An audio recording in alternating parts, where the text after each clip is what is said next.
Hello everyone, welcome to आंचल की पाठशाला। तो आपने देखा प्रीवियस वीडियो में हमने सीडीपी के बारे में डिस्कस किया था, उसके आंसर्स मैंने डिस्कस किए थे। अभी मैं ईवीएस के आंसर्स के बारे में डिस्कस करूंगी, तो आप अपने आंसर ध्यान से मिलाइएगा क्वेश्चन को देख करके, ठीक है। तो चलिए स्टार्ट करते हैं, हम ज़्यादा टाइम नहीं लेते। सबसे पहला जो क्वेश्चन है इसमें 61 नंबर, उसको देखते हैं। रामा प्रत्येक शाम को अपने दोस्तों के साथ क्रिकेट खेलता है, ठीक है। वह क्रिकेट खेलने में कौन सी ऊर्जा का उपयोग करता है? वो क्रिकेट अगर खेल रहा है तो उस कौन सी ऊर्जा यूज हो रही है? तो वो है मांसपेशियों की ऊर्जा, क्योंकि क्रिकेट खेलते टाइम क्या है, हमारी मांसपेशियां जो है जो वो एक्टिव हो रही है, वो काम कर रही है, ठीक है। 62 नंबर देखते हैं। निम्नलिखित में से कौन सी असम में खाए जाने वाले चावलों की एक सामान्य किस्म है जो पकने के बाद चिपचिपे यानी स्टिकी हो जाते हैं? तो वो है आपका बोरा चावल, जो कि सेकेंड है, ठीक है। क्योंकि जो बोरा चावल होता है वो थोड़ा सा चिपचिपा होता है और ये असम में पाया जाता है। थर्ड नंबर एक देखते हैं। जब हम ईंधन जलाते हैं तो हमें प्राप्त होता है प्रकाश व ध्वनि ऊर्जा। ध्वनि ऊर्जा ईंधन जलाने से नहीं होती। केवल प्रकाश ऊर्जा, उष्मा और प्रकाश ऊर्जा, यांत्रिक और प्रकाश ऊर्जा। इसमें जो ऑप्शन सही है वो है आपका थर्ड, क्योंकि हम ईंधन जब जलाते हैं तो हमें उष्मा तो मिलती है, साथ में प्रकाश ऊर्जा जो है वो हमें प्राप्त होती है, ठीक है। 64 देखते हैं। सांपों के बारे में निम्नलिखित कथनों पर विचार कीजिए और निम्नलिखित में से गलत कथन को चिन्हित कीजिए। इसको ध्यान से पढ़िए, गलत कथन को पूछा है यहाँ पे। और ये देखिए सीडीपी का ये जो है ना वो बार बार रिपीटेड होता है, इसलिए मैं बोलती हूँ कि प्रीवियस ईयर आप जरूर लगाइए। सांपों की जो स्टोरी है वो स्नैक करके वो आपकी एनसीईआरटी बुक में है, तो उसको आप पढ़ सकते हैं।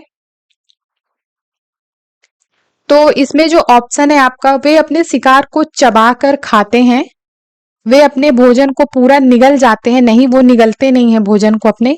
सांपों के दांत नुकीले होते हैं, नहीं जहरीले सांपों के डसने वाले दांत होते हैं। इसमें जो गलत कथन है वो है यही, ठीक है। ये चीजें जो है वो आपकी क्या है, सही है कि वो अपने चबा करके खाते हैं, ये जो है आपका गलत है यहाँ पे। सॉरी, इसने गलत पूछा था, इसलिए ये तीनों चीजें सही है, इसलिए। उसके बाद हम आगे बढ़ते हैं। गुजरात के सापेक्ष उत्तर प्रदेश और आंध्र प्रदेश की क्रमशः स्थितियां हैं। उत्तर पश्चिम दक्षिण पूर्व, उत्तर पश्चिम दक्षिण पश्चिम, उत्तर पूर्व दक्षिण पश्चिम, या फिर उत्तर पूर्व और दक्षिण पूर्व। तो ये आपका मैप से रिलेटेड सवाल है। इसमें जो आंसर है वो आपका है फोर्थ, कि उत्तर पूर्व और दक्षिण पूर्व है। गुजरात के सापेक्ष जो है उत्तर प्रदेश और आंध्र प्रदेश जो है वो उत्तर पूर्व है, दक्षिण पूर्व है। 66 देखेंगे। स्तंभ ए और स्तंभ बी का मिलान करना है। जीरा यहाँ पे देखिए हम मिलाते हैं। इसमें जो ऑप्शन सही है वो मैं आपको बताती हूँ, आप मिला लीजिएगा। 66 का जो है वो देखिए, ए जो जीरा है छोटा परंतु खुशबूदार है जीरा, ठीक है।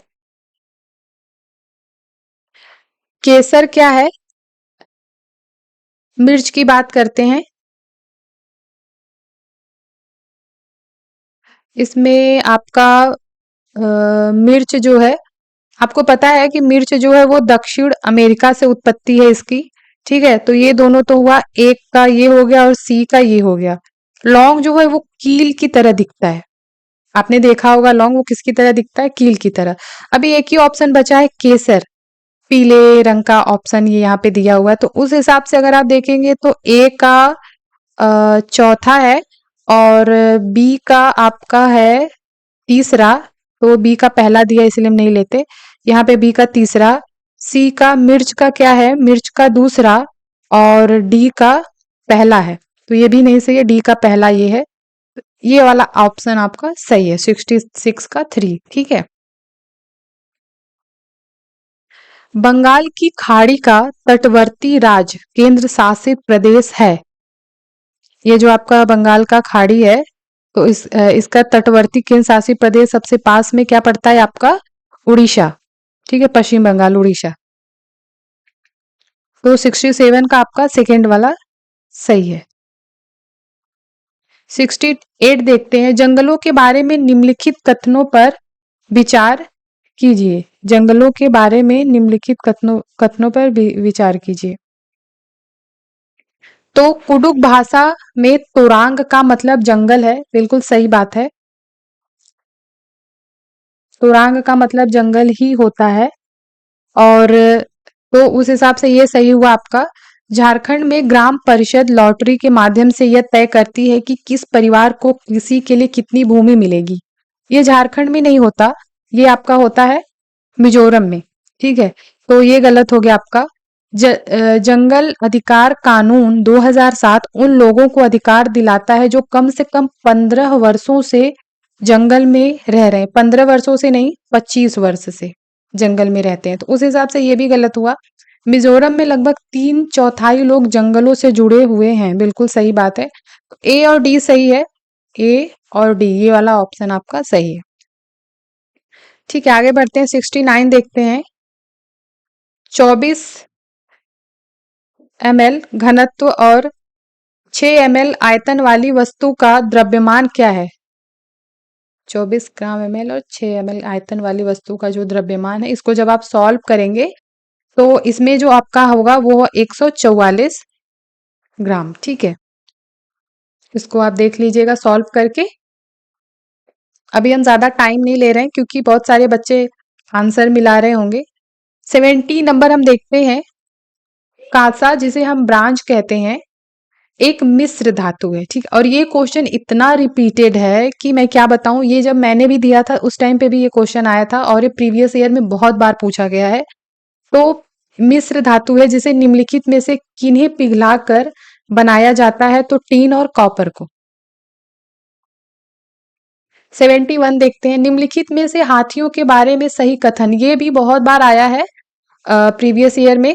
ठीक है, 3 महीने के हाथी के बच्चे का जो वजन है वो सामान्यतः लगभग 100 किलोग्राम होता है। नहीं, 100 किलोग्राम नहीं होता। उनका वजन आई थिंक, हाँ, 200 किलोग्राम होता है। जब हाथी का बच्चा 3 महीने का होता है तो उसका वजन 200 किलोग्राम होता है, तो ये गलत हो गया। वयस्क हाथी एक दिन में 200 किलोग्राम से अधिक पत्तियां और झाड़ियों को खा सकता है? नहीं, 200 किलोग्राम नहीं, 100 किलोग्राम झाड़ियों पत्तियों को खा सकता है, तो उस हिसाब से ये भी गलत हो गया। हाथी बहुत आराम नहीं करते, वे दिन में 2 से 4 घंटे ही सोते हैं, बिल्कुल सही बात है। हाथी कीचड़ और पानी में खेलना पसंद करते हैं, हाँ बिल्कुल, तो सी और डी सही है। उस हिसाब से पहला ऑप्शन आपका इसमें राइट है। आगे बढ़ते हैं। 72 देखते हैं। बिहार राज्य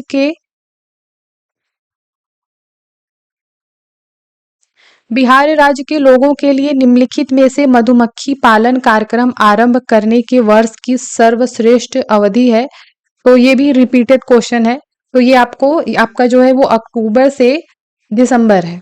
ठीक है, क्योंकि इसी टाइम पे क्या होती है, जो रानी मधुमक्खी होती है वो इसी टाइम पे अंडे देती है, इस वजह से वहां पे मधुमक्खी पालन जो है कार्यक्रम वो इसी वर्ष में आरंभ किया जाता है, इसी महीने में। ठीक है, आगे बढ़ते हैं। 73 देखते हैं। निम्नलिखित कथनों को पढ़िए और सही विकल्प का चयन कीजिए। दाब लगाने पर गैस को आसानी से संपीड़न किया जा सकता है, बिल्कुल ये तो सही है।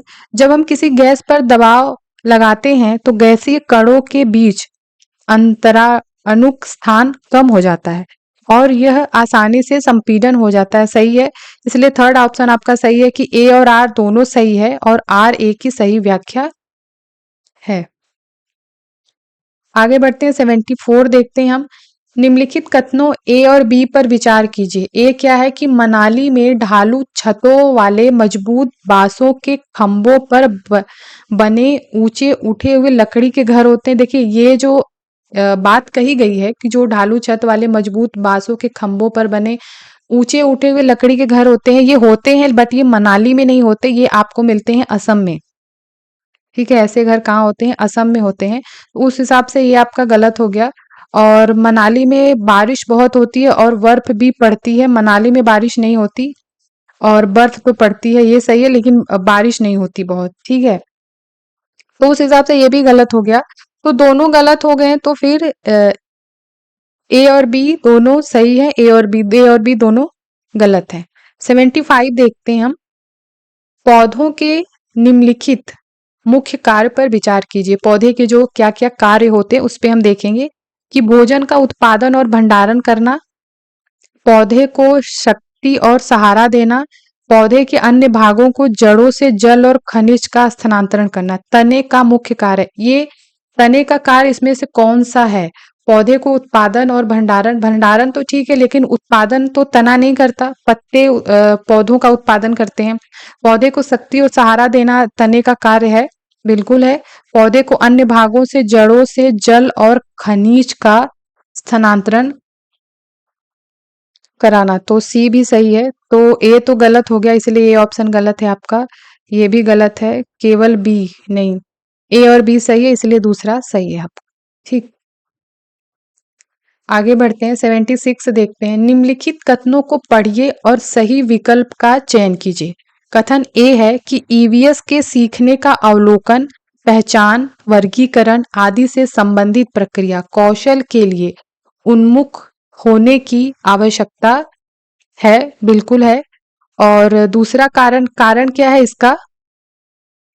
कि विभिन्न प्रक्रिया कौशल प्राप्त करने के माध्यम से ईवीएस के सीखने के परिणामों को हासिल करने की संभावना होती है। हाँ, बिल्कुल होती है। तो उस हिसाब से दोनों सही है, आर ए की सही व्याख्या, थर्ड ऑप्शन आपका राइट है। 77 देखते हैं। एक ईवीएस शिक्षक कक्षा में एक प्रयोग प्रदर्शित करता है जिसमें एक अंडा पानी के ग्लास में डूब जाता है लेकिन पानी में नमक मिलाने पर तैरता है। विद्यार्थियों से पूछताछ के लिए वह निम्नलिखित में से कौन सी सबसे उपयुक्त व्याख्या दे सकती है? पहला है कि अलग अलग मात्रा में नमक के साथ प्रयोग करें और उसका अवलोकन करें। दूसरा है प्रत्येक विद्यार्थी को पानी में विभिन्न वस्तुएं डालकर स्वयं निष्कर्ष निकालने दे। पानी के घनत्व के कारण अंडा तैरता है। आप उच्च कक्षाओं में सही कारण सीखेंगे। इसका जो है वो थर्ड ऑप्शन आपका राइट है, क्योंकि हमें ये पता है ये चीज कि जब घनत्व ज्यादा होता है तो वस्तुएं क्या है वो पानी में तैरती हैं, ठीक है। लेकिन जब जल का घनत्व कम होता है तो उसमें क्या होती है, वस्तुएं डूब जाती हैं, ठीक है। इसलिए पानी के घनत्व के कारण क्या है वो अंडा तैर रहा है।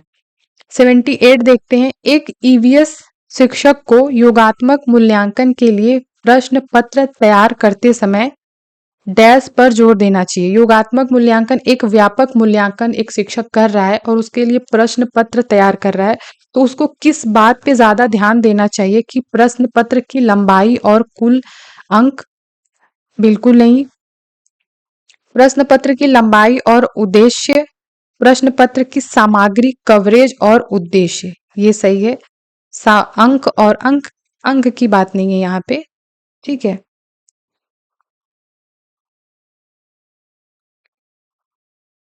इसमें जो है प्रश्न पत्र की सामग्री, कवरेज और उद्देश्य, हाँ ठीक है। 79 देखते हैं हम। ईवीएस के लिए रचनात्मक आकलन डैश है। सीखने के लिए आकलन, सीखने का आकलन, अधिगम के रूप में आकलन, सीखने के बारे में आकलन। तो सीखने के लिए आकलन, ईवीएस के लिए सीखने के लिए आकलन करेंगे हम, ठीक है। सीखने का आकलन नहीं करेंगे कि जो सीखा है उसका आकलन कर रहे हैं, सीखने के लिए आकलन करेंगे। अधिगम के रूप में आकलन नहीं, सीखने के बारे में आकलन। ए और डी इसमें जो है आपका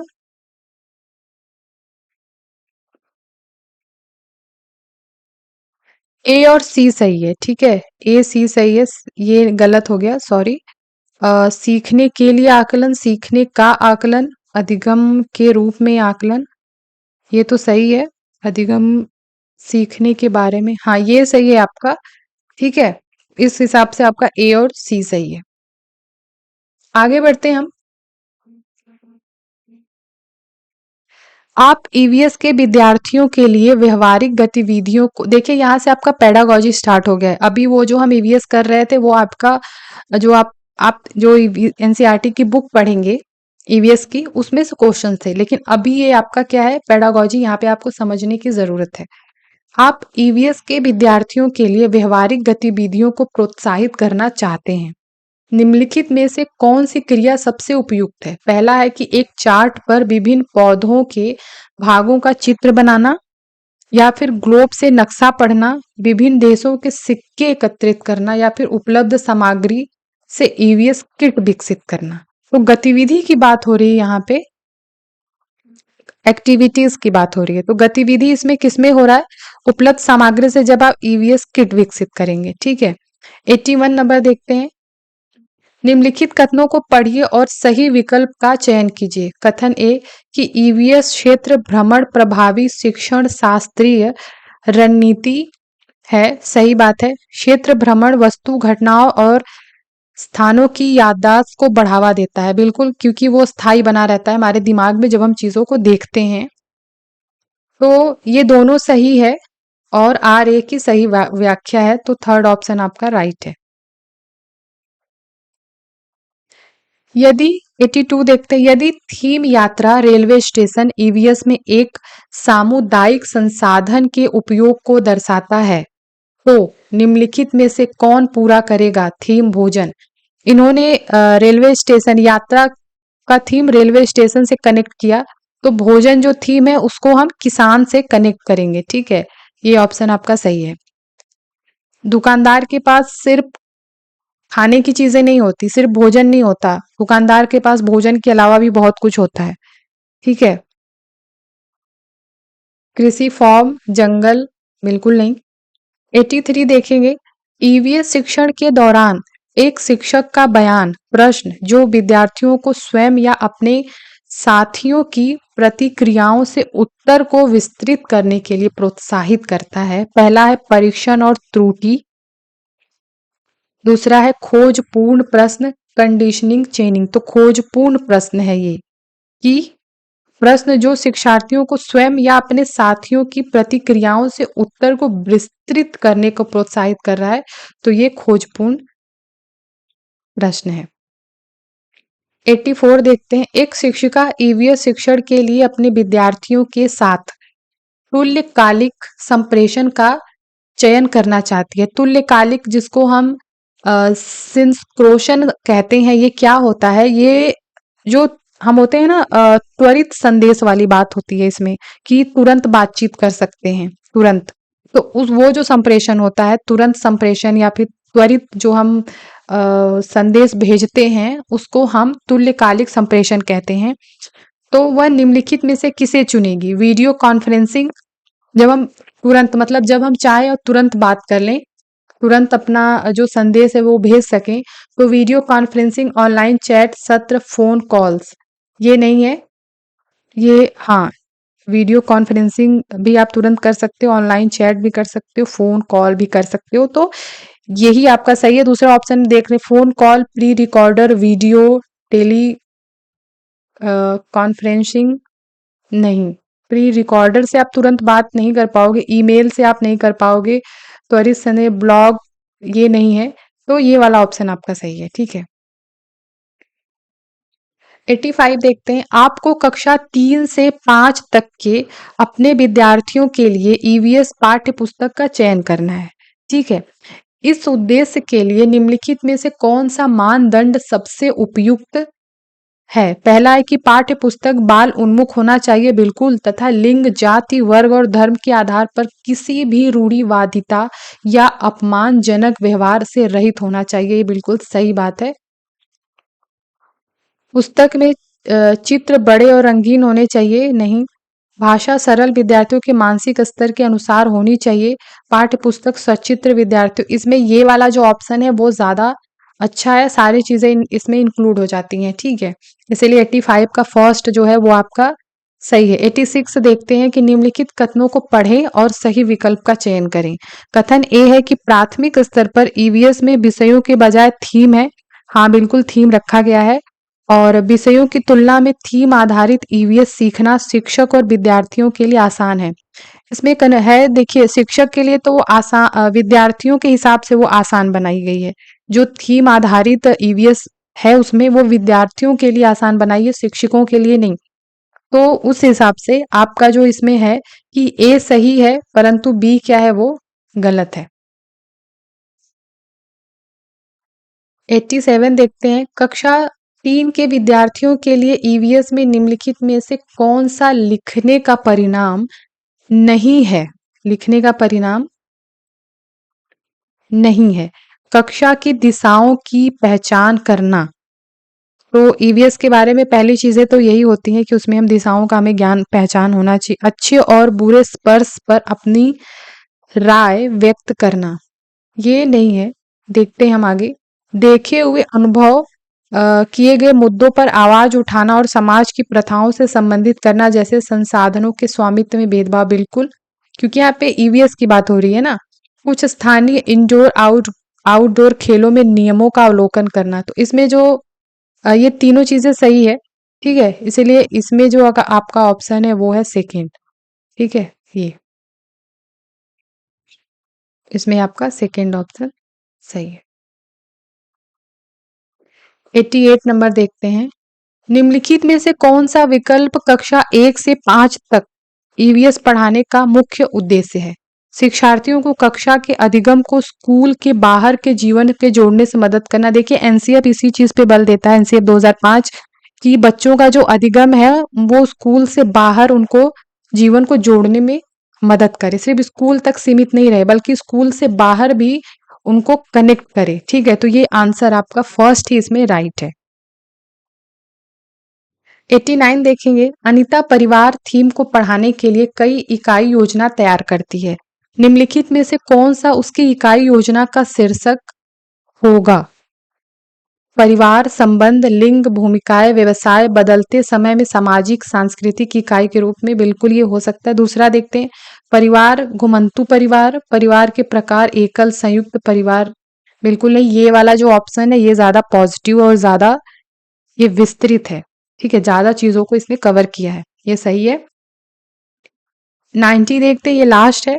श्रीमती शीतल ईवीएस की विभिन्न अवधारणाओं को समझाने के लिए प्राथमिक कक्षाओं में कहानियों और कविताओं का उपयोग करना पसंद करती हैं। उनके द्वारा कहानियों और कविताओं के प्रयोग का सबसे उपयुक्त तर्क है कि ईवीएस के पाठ्यक्रम को पूरा करना, साथ ही विद्यार्थियों को स्कूल में आने से पहले इनको सुना होगा। दूसरा, विद्यार्थियों को अपनी कविता और कहानी को लिखने के लिए प्रोत्साहित करना। उतनी कम एज में बच्चों को लिखने के लिए प्रोत्साहित करने की जरूरत नहीं है, ठीक है। विद्यार्थियों को भाषा और संस्कृति की विविधता के बारे में जागरूक करना, पाठों को अधिक संबंधनात्मक, सुखद और दिलचस्प बनाना। तो ये तो सही नहीं लग रहा, ये सही लग रहा, तो ACD, उस हिसाब से ये सही है, ठीक है। तो ये ईवीएस का था। आप ध्यान से अच्छे से मिला लीजिएगा, आपका बुकलेट कोई भी हो सकता है तो क्वेश्चन ऊपर नीचे हो जाते हैं, तो आप ध्यान से देख करके उन चीजों को कर लीजिएगा। तो अभी हम नेक्स्ट वीडियो में मिलते हैं जहाँ पे हम हिंदी के पेपर को डिस्कस करेंगे। तो आई होप आपको ये समझ में आया होगा। बाकी आपका थोड़े ही दिन बाद आपकी आंसर की आ जाएगी, आप उससे भी मिला लीजिएगा, ठीक है। तो मिलते हैं हम नेक्स्ट वीडियो में हिंदी के पेपर के साथ। आप अपना ख्याल रखिए, खुश रहिए, पढ़ते रहिए और पढ़ाते रहिए।